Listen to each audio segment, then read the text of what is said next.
Boaz might be staring down a brutal 10-year stretch in his federal gun case, and the moment that news hit the blogs, guess who came running to clown him? Charleston White. The second the case went public, Charleston hopped on live like it was his personal holiday, cracking up, calling it karma, and saying he always knew Boozy would end up behind bars. He even bragged that he'd been waiting for this moment and took it a step further, saying you wouldn't lose a wink of sleep if Boozy never made it back home. But here's a twist. Boozy already told fans earlier this month that he accepted a plea deal because he was completely drained from the fight. He said it felt like the smartest move, even though the case had already been tossed out once before. Prosecutors came back swinging in 2024, re-indicted him, and this time, the feds picked it up. What started as a state case turned federal overnight. Boozy explained, they had a Supreme Court ruling that went in my favor, and the judge dropped it, but now it's back. Now he's facing the real possibility of spending a decade behind bars. While Boozy's online posting emotional messages about trusting God and finding strength, Charleston White's on live acting like it's New Year's Eve, popping champagne and clowning every chance he gets. Boozy's legal war has been dragging for years, but this gun case? This one's different. It's the one that's got him cornered. A felon with a firearm charge that's almost impossible to beat. At first, things actually looked bright for Boozy when the case got tossed in 2023. Fans celebrated like it was finally over, thinking he could get back to doing shows, dropping hits, and spending time with family. But the feds weren't about to let him walk that easy. By 2024, they came storming back with a exact same charge, basically saying, "Nice try, but we're not done with you yet." That's when Boozy finally broke and took the plea deal. He even admitted it himself on X, saying, "I thought this case was over and I was going to get on with my life. But God don't make mistakes, and I'm tired of fighting." Those words hit heavy, not just because of the defeat in them, but because you could feel the exhaustion. This wasn't just another roadblock. It was the moment Boozy's past finally caught up with him, and there was nowhere left to run. When the news dropped, fans rushed to Boozy's mentions with prayers, heart emojis, and words of love. But you could see it in his tone. Boozy was broken. This wasn't the same Boozy who used to troll, clap back, or laugh through the chaos. This was a man who sounded completely drained, like every battle finally caught up to him. His post carried that mix of faith and surrender, like he was forcing himself to believe there was still a plan in all this pain. And if you've been following Boozy's story for years, you already know this man's been fighting his whole life. Courtrooms, beefs, bullets, even near-death scares. He survived it all. But this time, it hit different. 10 years ain't no slap on the wrist, and you could feel that weight in every single word he typed. While fans were trying to lift him up, Charleston White was doing the exact opposite. He hopped on live, grinning like he won the lottery, bragging that he called this from day one. Charleston flat out said he never believed Boozy would beat the case, and when that sentencing news broke, he wasted no time rubbing it in. He even went so far as to say he hopes Boozy dies in jail. Wild words, even for him. But then again, this is Charleston White we're talking about, the man who built a whole career of being hip-hop's loudest troll. The sting hit harder because Boozy hadn't even processed the news before Charleston turned it into a comedy show.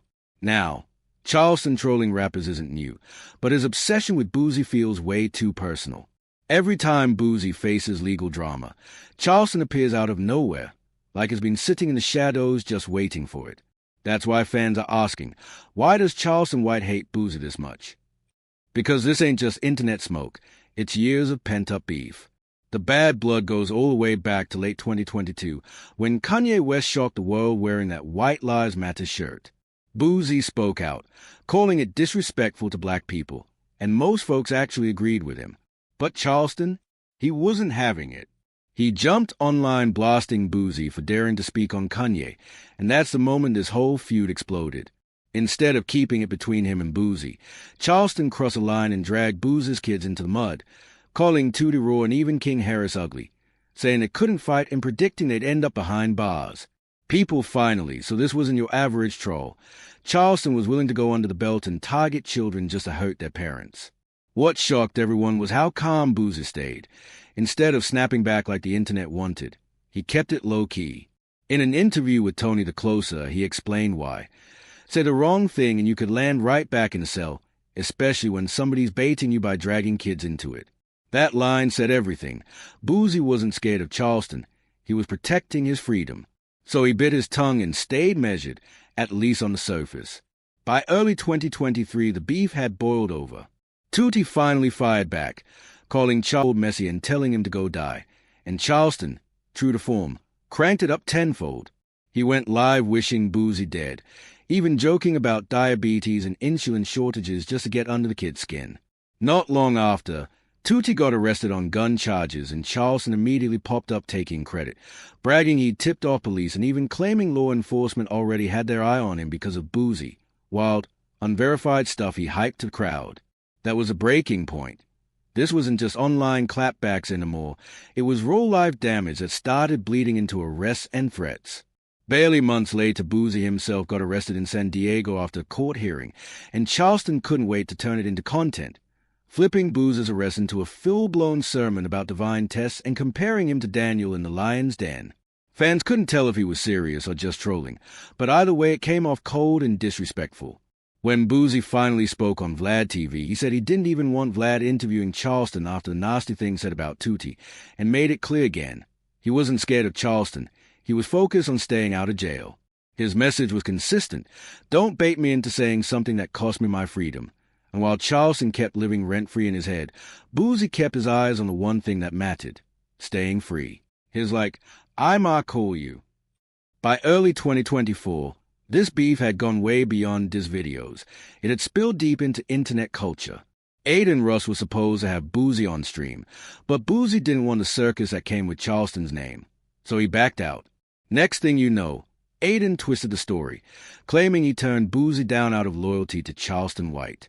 That lie spread like wildfire until DJ Vlad jumped in, calling Aiden out for siding with a man who once praised Hitler and denied the Holocaust. The whole thing showed just how deep Charleston's reach had gotten.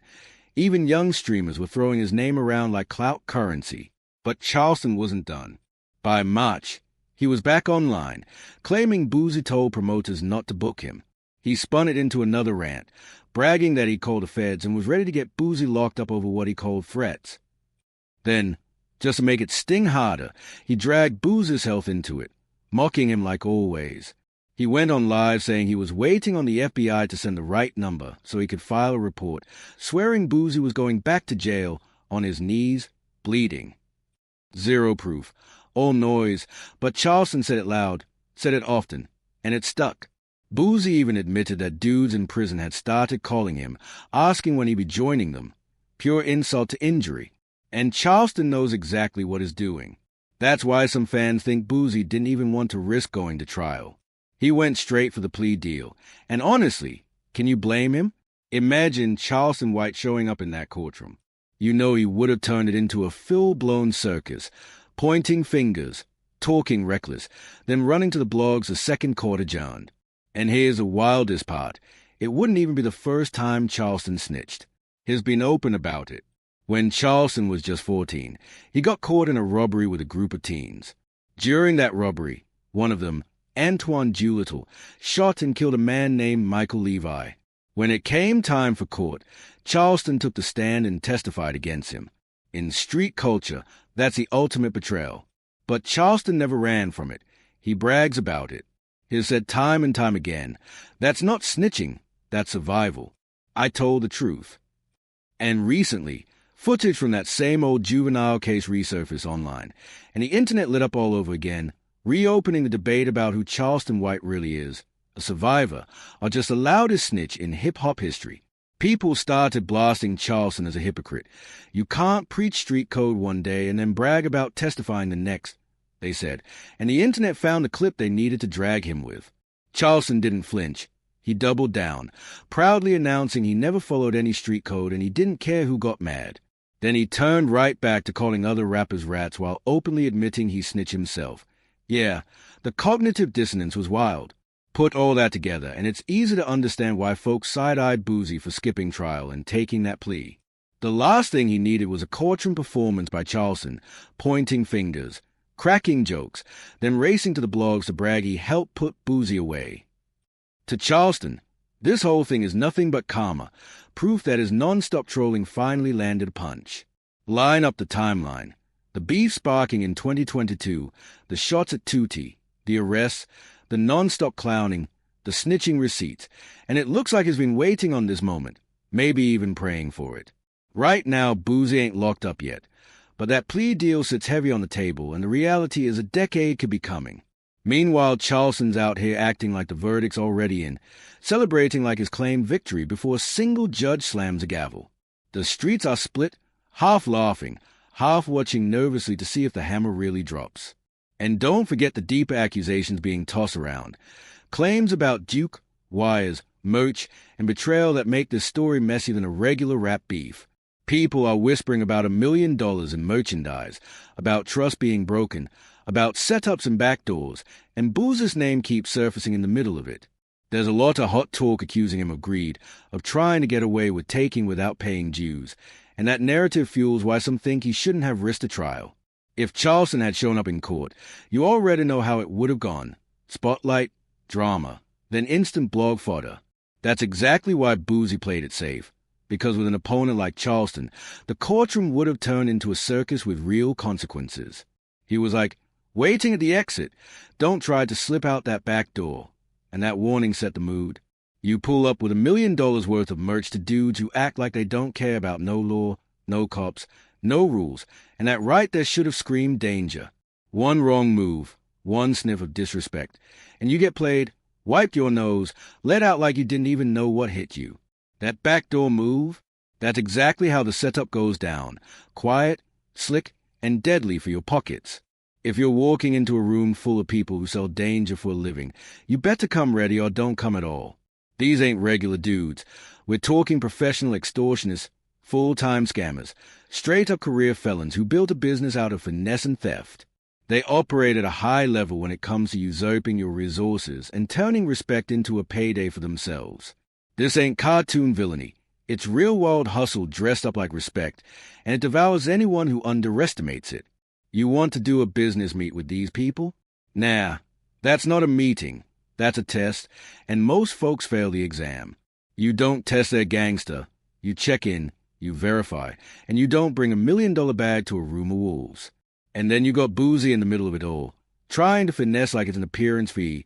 Pay me $70K energy, but this was bigger than a botched club payout. He saw Mark who respected him too hard, and he tried to ride that respect into $1 million of merch without paying dues. That kind of greed is what gets you played, thinking you can take more than you give and walk away clean. Meanwhile, other players, Johnny Dang and the likes, aren't falling for that mess. They'll be strapped with guards or locked behind setups where no funny business works. Bottom line, when you mix a millionaire's merch, fake respect, and professional thieves, somebody's getting walked out the back door empty-handed. You're not pulling that kind of move on Johnny Dang or Ben Baller. That's fantasy talk. Those guys got systems in place, security tighter than a vault, and zero emotional investment in the rappers they deal with. They are businessmen, not street dreamers. So Boozy knew he couldn't try that there. That's why when he saw someone like Duke, someone who looked like him, came from the same environment, same grind, same code, that's when the setup became possible. That's who gets targeted. Not the rich jeweler with armed guards, but the brother who still believes loyalty means something in this game. And that's what made Duke the perfect mark. He wasn't naive, he was loyal. He believed these guys were about respect, culture, family, all that mob ties talk that sounds real until it's your chain they're eyeing. But let's be honest, what have they ever done for anyone besides themselves? They don't build schools, they don't feed families, they don't lift the hood up. They just take, scheme, and flex off other people's faith. It's a one-way relationship where trust becomes bait. So yeah, when people like Charleston White start laughing, it's dark. But you get it. He's not laughing at the loss. He's laughing at the irony. The wolves turned on each other. The hustlers got hustled. The fake codes of honor collapsed under their own lies. And now a man's gone because he thought he was meeting with brothers, when in reality, he was meeting with predators. The saddest part? Duke's family is left chasing justice from people who don't even believe in the concept of it. And honestly, if things are finally moving in that direction, then good. That's justice doing what it's supposed to do. So yeah, I get it. I get why Charleston White's laughing. Booze is just getting the karma he's been ducking for years. It makes sense. But hey, let me know what you think in the comment below. Do you agree with what I said? Or are you one of those ghetto, naive, bumbling geniuses who still thinks Booze's logic makes sense? Go ahead, speak your truth. And if you actually enjoyed this video, don't just sit there. Hit that like button, subscribe, and turn on those notifications. You already know I drop this kind of raw, unfiltered, thought-provoking content on the regular. Weekly, daily, non-stop.